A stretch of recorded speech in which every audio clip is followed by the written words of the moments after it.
இப்ப நடந்துட்டு இருக்கிற எருதுரும் திருவிழால நிறைய மாட்டுக்காரங்க வந்து மேட்ச் பிக்சிங் பண்ணி அந்த திருவிழா முதல் பரிசு அடிக்கிறது வந்து ரொம்ப சாதாரணமா போயிட்டு இருக்கு. எருதுகட்டு 2026 பொங்கல் வந்தாச்சு. வட தமிழகத்துல இருக்கிற அனைத்து கிராமங்களும் எருதுரும் திருவிழாக்கான பணிகளை வந்து சிறப்பா செஞ்சுட்டு வராங்க. இந்த வீடியோ பதிவு எதுக்காகன்னு தெரிஞ்சுக்கணும்னா இந்த வீடியோவை வந்து முழுமையா பாருங்க. உங்க எல்லாருக்குமே தெரியும் இன்றைய எருதுரும் திருவிழா எப்படி நடந்துட்டு இருக்குன்னு. எருது விழும் திருவிழா நடத்துற சில கிராமங்கள் வந்து அரசியல் மற்றும் சூதாட்டம் பண்றதும், அந்த கிராமத்துக்கு காளைகளை எடுத்துட்டு வர நிறைய மாட்டுக்காரங்க வந்து மேட்ச் பிக்சிங் பண்ணி அந்த தெருவுல வந்து முதல் பரிசு அடிக்கிறதும் வந்து இப்போ நடக்கிறது திருவிழால ரொம்ப சாதாரணமா போச்சு.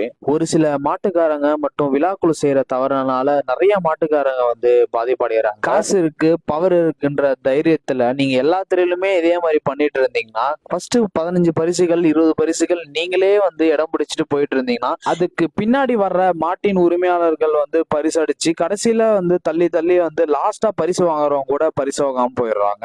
அவங்க ஏழை எளிய மக்கள் வந்து வருஷம் ஃபுல்லா மாட்டை வளர்த்து ஒரு மாசம் உழைச்சி அந்த ஒரு மாசத்துல ஒரு தெரு போடலாம்னு எடுத்து வந்து போடுறாங்க. அந்த தெருவுலயும் பரிசு இல்லாம போற அந்த மாட்டின் உரிமையாளர்கள் நிலைமைய கொஞ்சம் நினைச்சு பாருங்க. இதே மாதிரி தொடர்ந்து எருதும் திருவிழா நடந்துட்டே இருந்துச்சுன்னா கண்டிப்பா அழியும் தருவாய்க்கு போயிடும். அதே மாதிரி எருது விடும் திருவிழாக்கான மரியாதையும் இல்லாம போயிடும். அனைத்து மாவட்ட எருது விடும் நல சங்க பொறுப்பாளர்களுக்கு ஒரு தாழ்மையான வேண்டுகோள், இதே மாதிரி அடுத்த தடவை வந்து ஏதோ ஒரு தெருவுல வந்து இந்த மாதிரி காளையின் உரிமையாளர்கள் மற்றும் விழாக்குழு தவறுகள் செஞ்சா அவங்க மேல வந்து கடுமையான நடவடிக்கை எடுக்கணும்னு சொல்லிட்டு என்னுடைய காளையின் காதல் கிருஷி சேனல் சார்பாகவும் ரசிகர்கள் சார்பாகவும் தாழ்மையுடன் கேட்டுக்கொள்கின்றேன். 2026 எருதுரும் திருவிழால ஏதோ ஒரு சின்ன மாற்றம் உண்டாகுன்றதுக்காக தான் இந்த காணொளி. எந்தவித தவறும் இல்லாம நேர்மையாகவும் ஆரோக்கியமாகவும் எருதுரும் திருவிழாவை எப்படி நடத்தலாம், என்னென்ன வழிமுறைகளை கொண்டு வந்தா நல்லா இருக்கும்ன்றத கீழே கமெண்ட் செக்ஷன்ல கமெண்ட் பண்ணுங்க. அடுத்த எருதுகட்டு அப்டேட்ல நான் உங்களை சந்திக்கிறேன். நான் உங்க காளையின் காதலன் கிருஷ்.